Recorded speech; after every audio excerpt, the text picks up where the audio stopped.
ne devrait pas excéder 6 mois.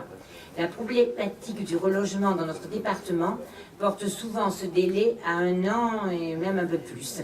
Ces missions consistent à proposer un hébergement d'urgence qui rompt avec une situation de violence ou de précarité, fournir un accompagnement visant à retrouver une autonomie à l'aide de conseils, d'informations, d'orientation, en collaboration avec les services concernés.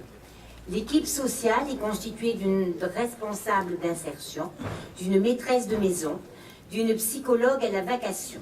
6 équipières et 5 bénévoles complètent cet ensemble. Les ateliers mis en place connaissent un vif succès. Art-thérapie, cuisine, massage, soutien scolaire, aide à l'alphabétisation, informatique sur demande.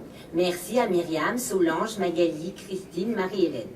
Une attention particulière à Maggie Deverne, qui a œuvré de nombreuses années et dont nous regrettons le départ. Nous exprimons aussi notre gratitude aux différents services qui collaborent efficacement avec nous depuis l'ouverture. L'antenne parenthèse, représentée ici par Karine Raymondot, Louis-Pierre Coquille et la juriste, dont j'arrive pas à me souvenir du nom, les MSD d'Antibes et Valoris, la CASA, qui par l'intermédiaire du SIAO nous adresse les familles.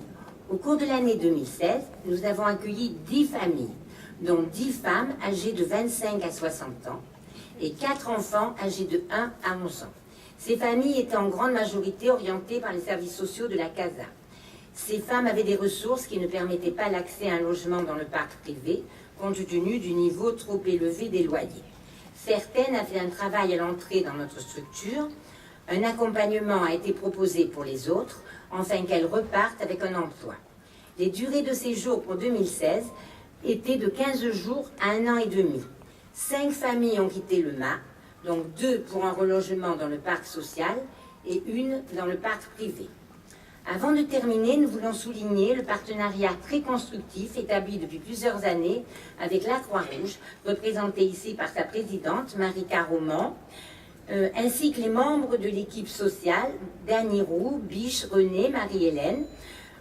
Nous n'existerions pas sans les subventions octroyées par la cohésion sociale, le conseil départemental et la communauté d'agglomération Sophia Antipolis.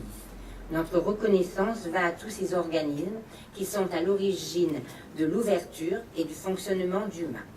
Les nouveaux locaux vont être opérationnels immédiatement, puisque une maman et ses 3 enfants et une maman et ses 2 enfants sont attendus début octobre. Je vous remercie de votre attention et passe la parole à Victorine, une de nos résidentes qui souhaite s'adresser à vous.